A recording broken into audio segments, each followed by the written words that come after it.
chilling out, maxing, relaxing, all cool and all shooting some b-ball outside of the school. When I'm chilling out, maxing, maxing. They call me Maxx, man. They call me Maxx, man. They call me Maxx, man. Time for some action. They call me Maxx, man. They call me Maxx, man.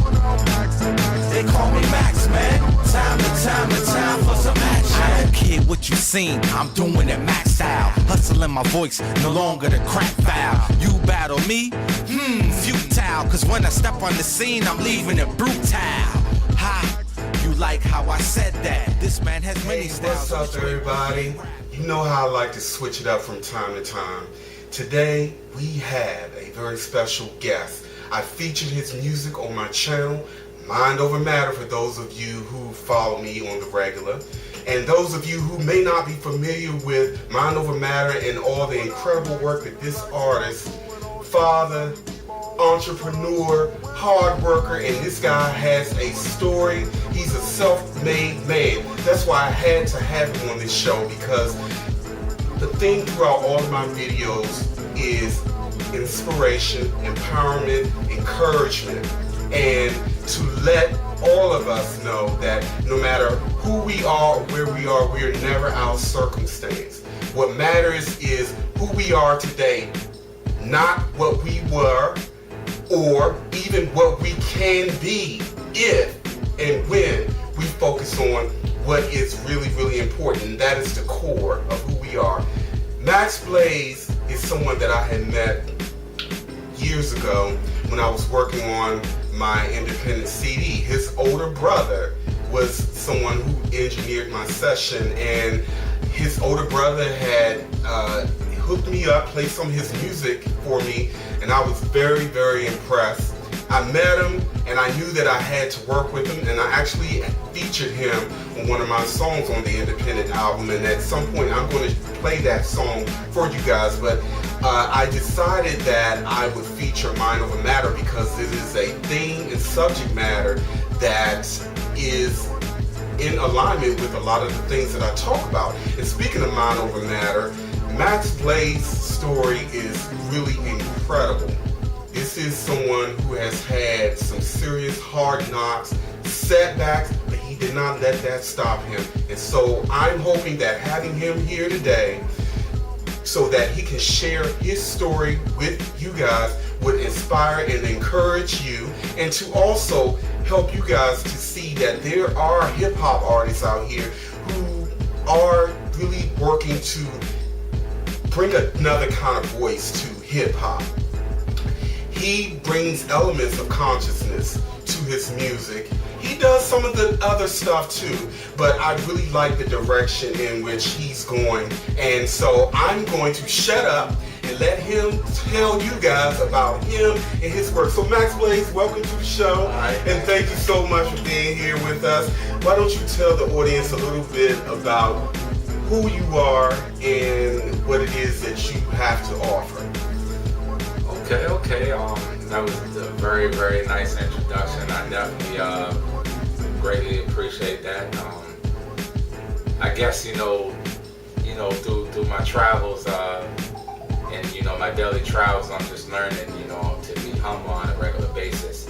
So when I get praise and accolades from such a very positive individual like AstralBoobaby, it means a lot to me. So but just to give you a little touch a little base on Maxx Blazze is one of the songs that was featured on AstralBoobaby's channel, which was Mind Over Matter.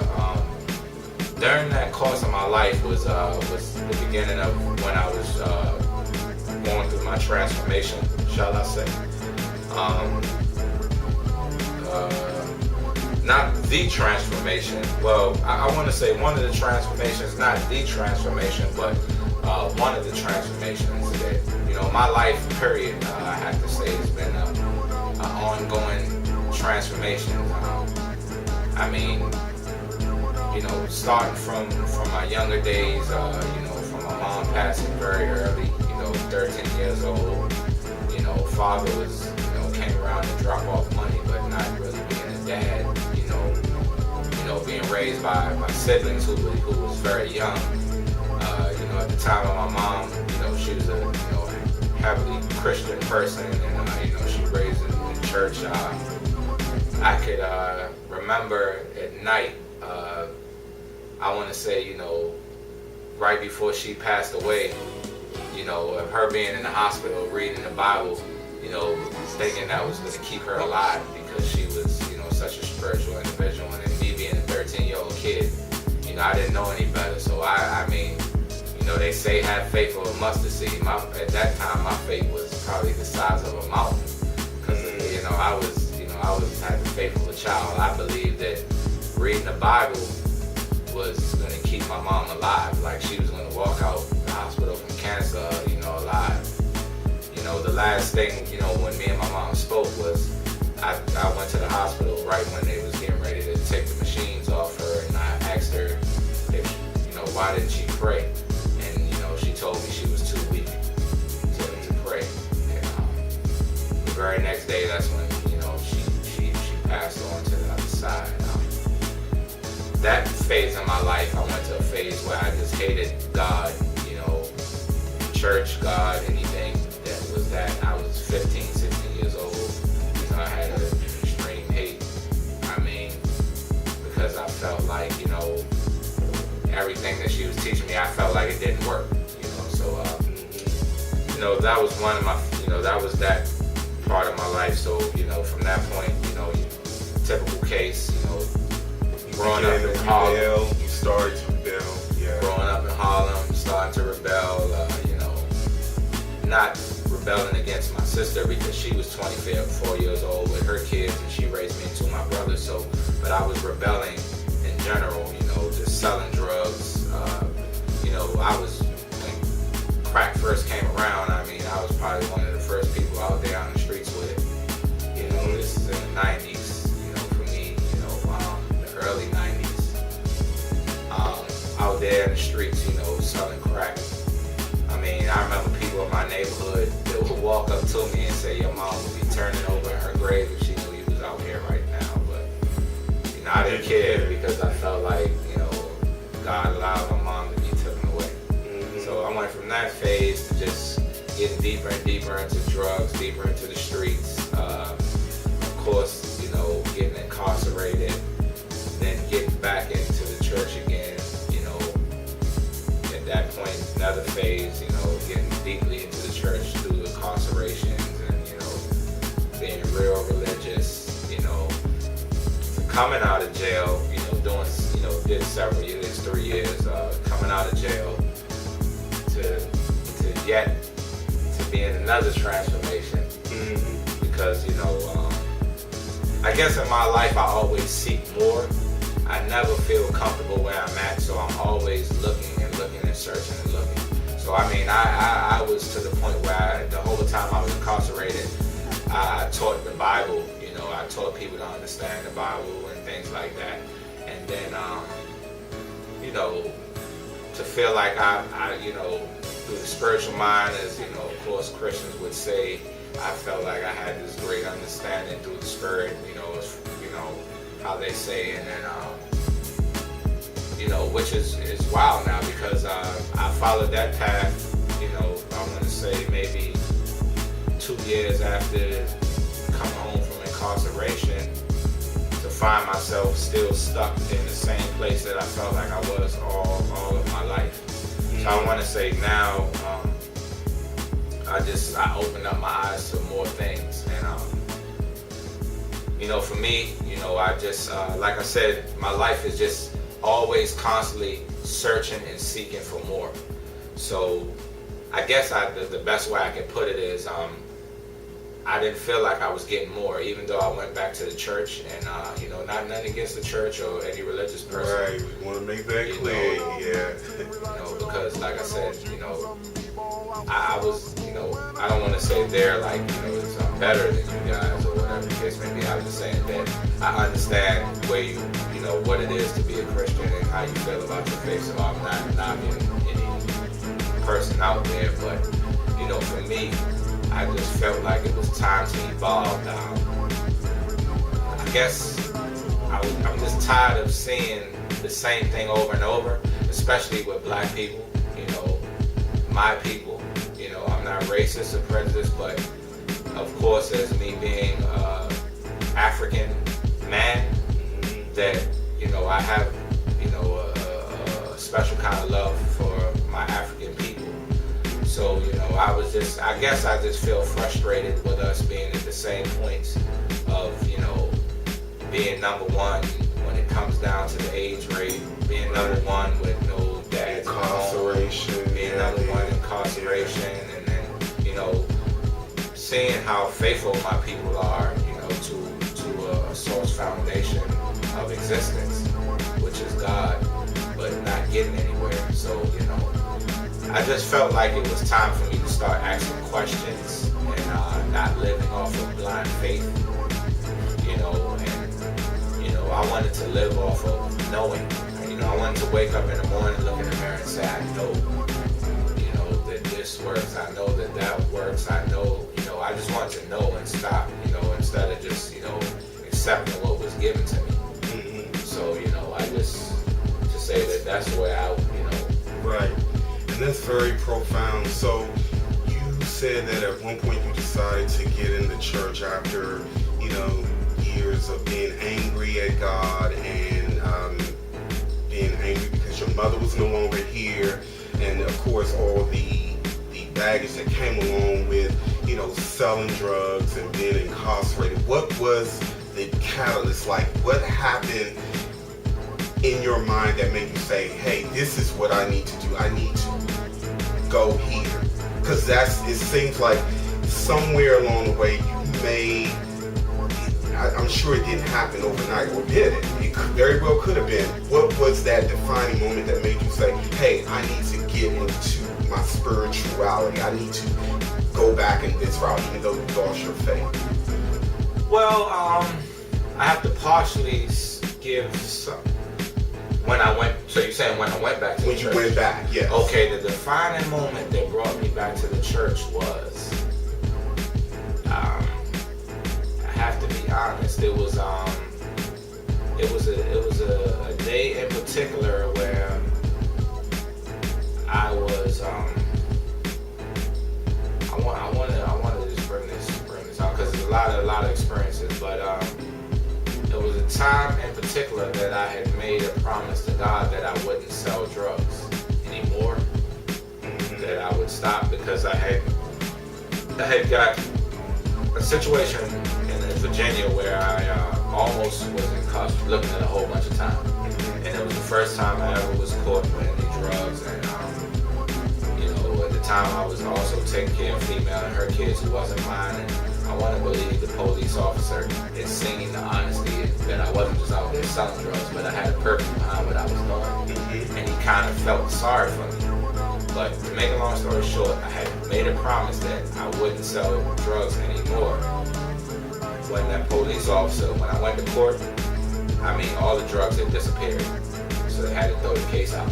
So you sort of saw that as divine intervention? That's kind of it. And then when I made a promise that I wouldn't do it anymore, I did it again. And what's so funny, how the universe responded.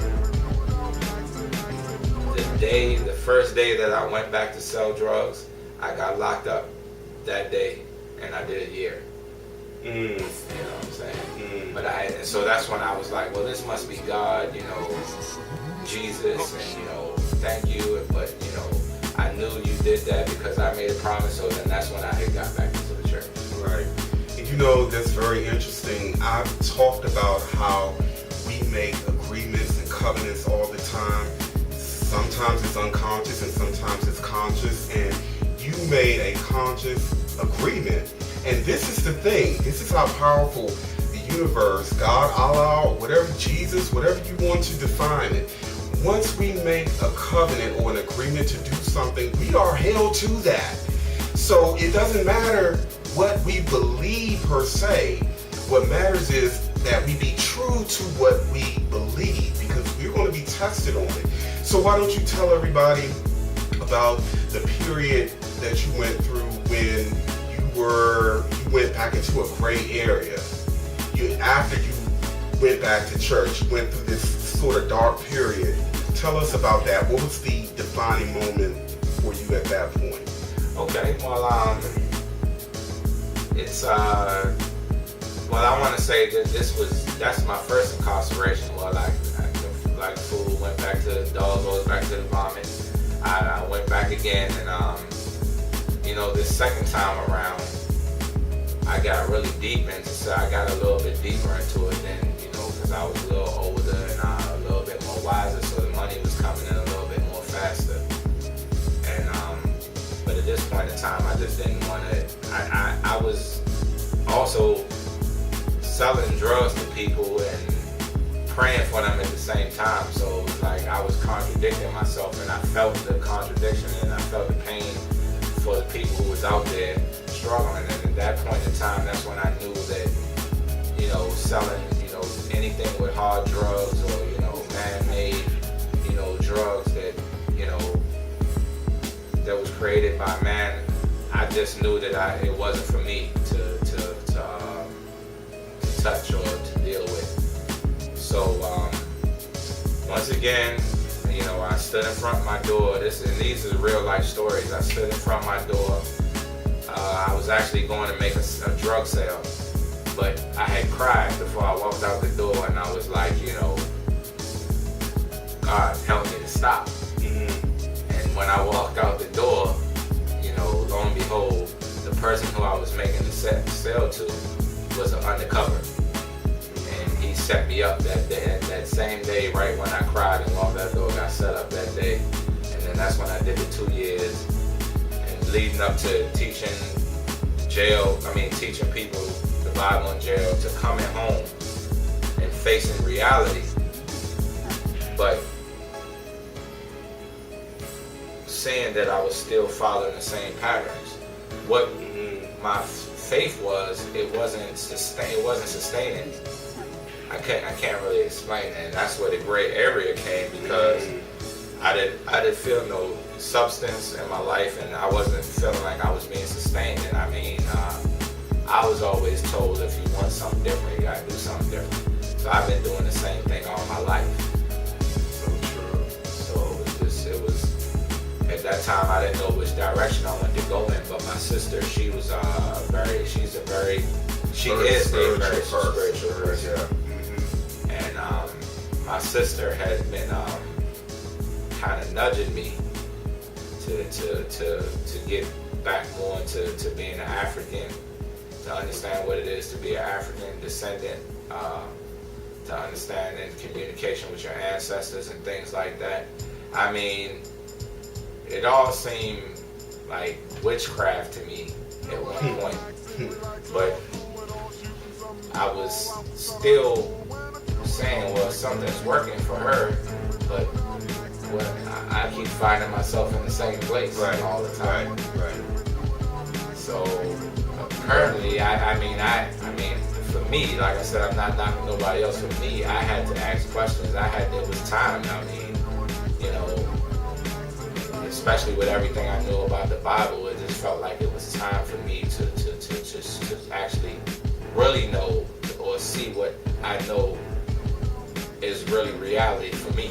Mm-hmm. Maybe that's the best way I can say it. Right, and you hitting it right on the money. So your spirituality is so profound now that it is so incorporated in the person that I see today is definitely different from the person that I met some years ago. But even still, I saw that light in you. Like I tell you guys all the time, I'm a very good judge of character. And even though you did not so positive things, I saw the positivity in you. And this is one of the reasons why I wanted to feature Maxx Blazze music on my channel. This is one of the reasons why we've worked together over the years. And this is one of the reasons why he's here, because this is a fine example of someone who is in their core a very kind, very honest, very loving spiritual person just had some detours, just had some cloudiness, and those are things that we all go through. And again, just because you're going through something that's rocky and you can't see that sunlight, you can't see your way out of the storm, it does not mean that your life has ended. It doesn't mean that there isn't hope. It doesn't mean that the sun won't shine, because it will. Now let's talk about the present day Maxx Blazze. Why don't you tell us about your music? Because everything that you have been through is you're so raw and real and honest in your music. Tell us about your music. What is your style, and what is your hope in terms of how you want to project your music out to those who are receptive to it? My hope for my music has always been my drive ever since a young child. It's one of those things in life that you know that you've been given, that you never really asked for, but it was given to you.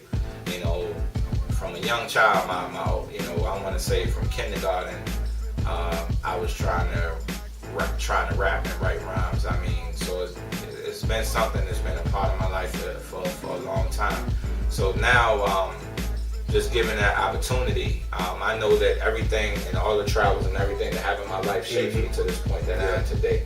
So I don't regret not knowing anything that's happened in my life, even the negative things, because that's, leading up to what I'm saying about my music, the negative things, positive things, we need both of those elements. I believe we need both of those elements in order to really make perfection. You know what I'm saying? Now, positive charge and a negative charge, I get it. I guess my music, it's positive, but it also sheds light on negative. I want to be able to, when I say that it sheds light on negative, it talks about things that everybody might not be receptive to. Some things people will be receptive to. Some things people may be in denial. Even if it's a good thing, which is positive, a person being in denial to something makes it negative. So I mean, either way, you want to look at it, and I'm also a firm believer that opposites attract. So anything positive will attract some negativity towards it. So my music is just when I say do songs like Mind Over Matter, I'm just saying that we going against the grain, against everything that you've been told or you've been taught to believe, going against the grain of that, and pretty much coming, just allowing yourself to be in one unit with the universe. You know what I'm saying?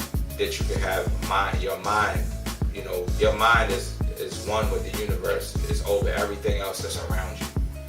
You have the power and you have the control to master, the things that you want to master in life. Right.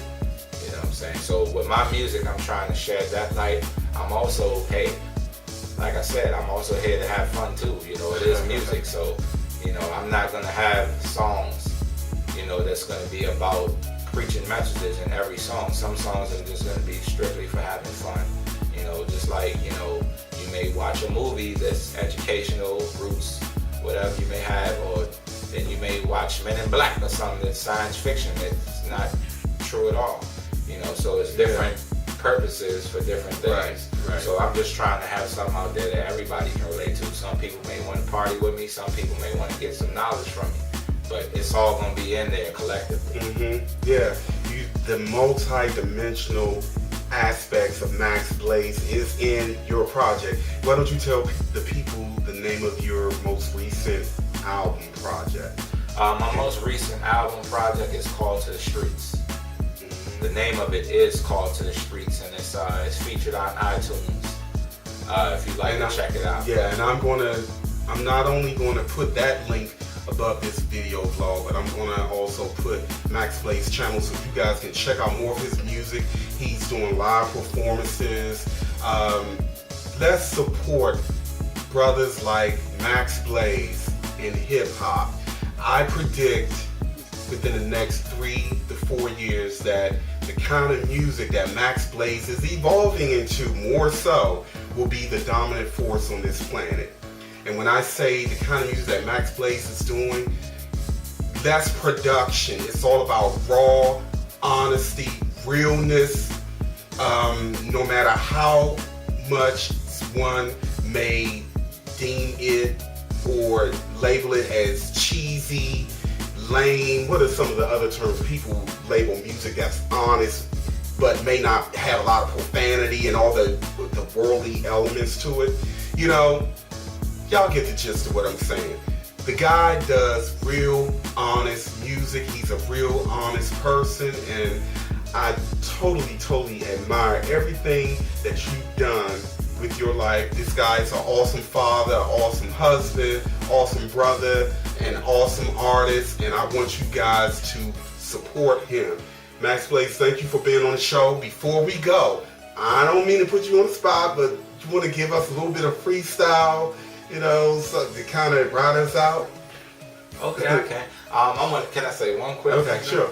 Just in case if y'all do check out the album on iTunes, for those that's more into the educational, spiritual side, that's going to be the songs closer to the you would say, like we say A-side, B-side, that would be more the B-side of the album, and the A-side is more the party and fun.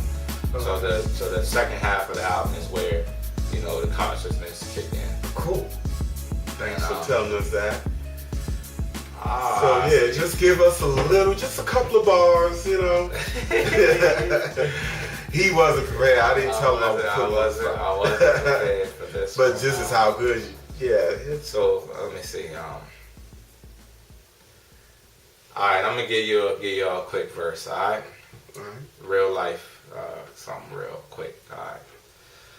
Woke up today feeling violent. Didn't open my mouth, I had to stay silent. Reflecting on the things I did, life I live. Got me ready to run up in your crib, peep it. I live my life like a secret. Hustling them drugs for money, can you feel it? Ducking and dodging, plus the system want my casket closed. Never knows my friends is enemies or foes. Staying up like no dose, blunts I roll lows, chopping O's. Keep a nigga up on his toes, wondering will it always be this way? I really want to feed my kids legitimately. They slamming doors with no inner, I'm stuck in the center. And it's cold outside like the middle of winter. Respect if they gave me shelter, I wouldn't react. Cause they said we free, when they know we trapped, you get slapped.